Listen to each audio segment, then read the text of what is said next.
Oke, nah ini step saat aku dan suamiku tuh masuk ke dunia, masuk ke rumah sendiri ya guys. Dan karena suamiku itu lebih suka makanan rumahan, jadi aku haruslah belajar masak.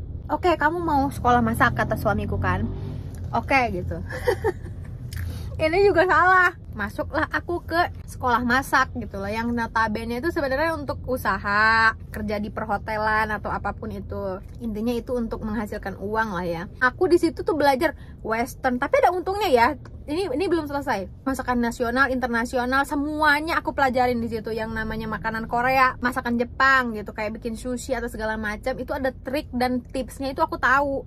Jadi kayak basic masak itu sebenarnya aku udah tahu akhirnya setelah sekolah itu. Tapi asal kalian tahu, di penerapan sehari-hari aku nggak make sama sekali yang namanya ijazah sekolah aku tuh nggak aku kepake sama sekali. Karena menurut aku sekolah yang aku maksud itu akhirnya bikin aku itu kayak bermain di feeling aja gitu loh. Jadi kayak ada kan yang istilahnya itu orang bisa sesuatu tuh karena alami dan karena belajar. Masak itu tuh aku nggak bisa kayak namanya ditimbang, di ini, di itu. Tapi jadi guys, beda sama teman-temanku. Makanya aku dulu waktu ujian praktek, aku nilainya dikit, kecil banget. Tapi kalau bicara hasil, aku bagus. Jadi aku pernah diprotes juga sama ayahnya Afif karena selalu masak masakan mbak gitu loh. Dia pengennya tuh istrinya yang masak.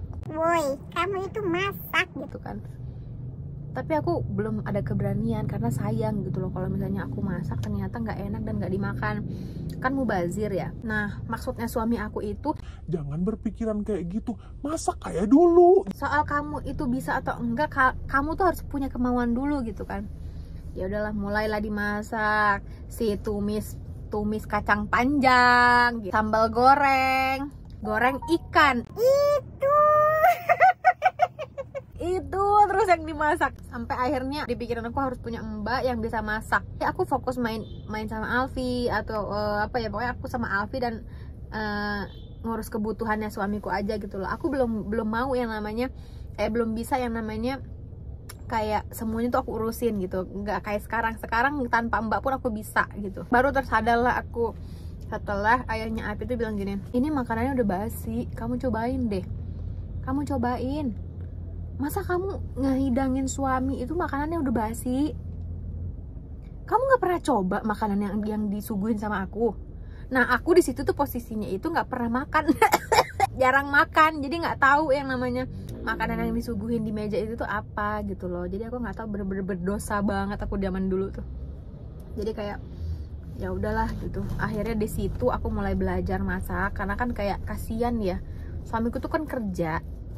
Dulu itu masih aktif kerja, terus pulang berangkat pagi, subuh pulang malam, selalu begitu. Dan disuguhin tuh pagi makanan malam, nah malam itu masakan mbak, kadang-kadang diangetin kayak gitu kasihan banget. Ya Allah, maafin banget itu suami aku tuh kayak kasihan banget zaman dulu tuh. Di satu hari itu aku langsung yang namanya, padahal di situ udah ada YouTube, udah ada pokoknya browsing kayak resep-resep masakan tuh kan udah ada ya. Nah terus aku kayak kepikiran, apa aku masakin aja ya yang resep-resep zaman dulu. Aku bukalah tuh resep-resep waktu aku sekolah gitu kan. Tapi onengnya lagi yang gampang itu kan masak kayak cuman sweng gitu doang. Nah Indonesia ini kan banyak ya bumbu-bumbu yang harus kita tahu gitu. Aku nggak kepikiran ke situ, bukan nggak suka, tapi kalau misalnya untuk tiap hari dimakan tuh kayaknya enak gitu dianya.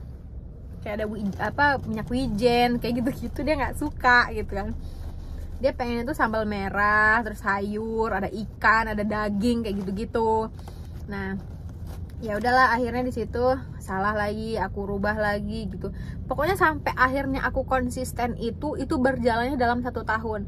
Jadi untuk kalian yang nggak bisa masak dan ada kendala-kendala komplainan dari suami apa segala macam, itu aku udah ngejalanin selama 1 tahun guys. Jadi dibilang, suami aku tuh nggak pernah bilang nggak enak, selalu bilang ini kayaknya kamu cobain deh, kayaknya kurang ini, dan nggak pernah yang namanya dia bilang kamu jangan masak ini lagi deh gitu, nggak pernah.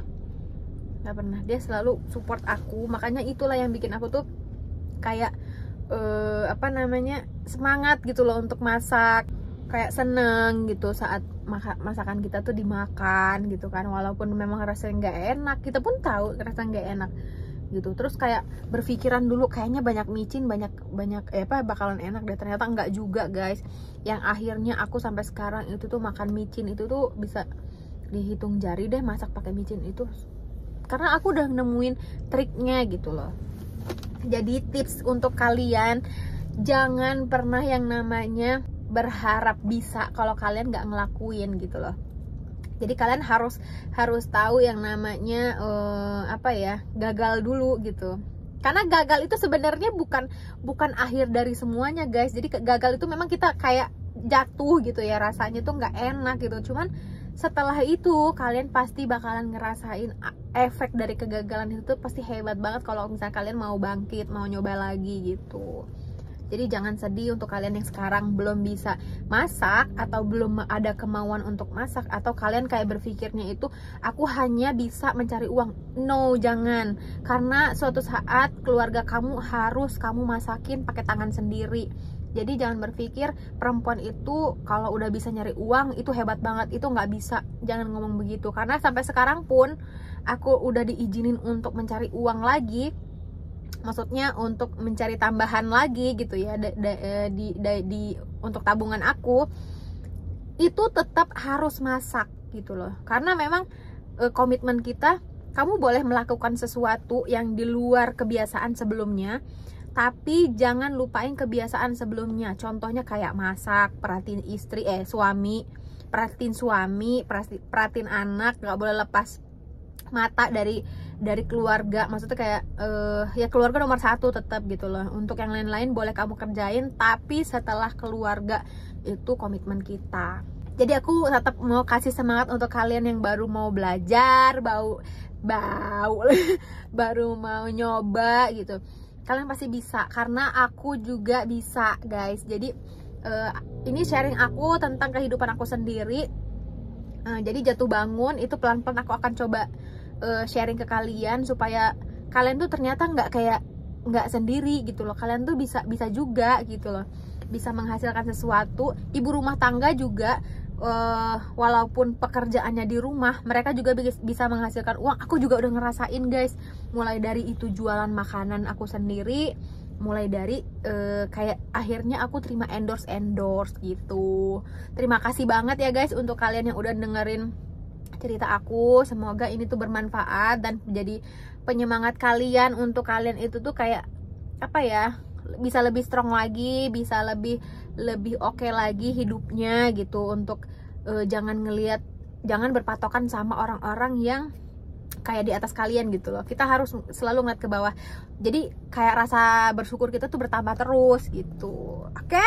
Terima kasih yang udah nonton. Terima kasih juga yang udah support video aku. Aku janji akan sering-sering banget untuk sharing ke kalian, supaya ini jadi pengingat aku juga, soalnya untuk flashback lagi. Oh, cerita aku tuh dulu kayak gini loh gitu. Karena kan aku pelupa gitu ya guys. Siap gitu. Kita akhiri dulu videonya, nanti kita sambung lagi. Thank you banget yang udah nonton. Bye.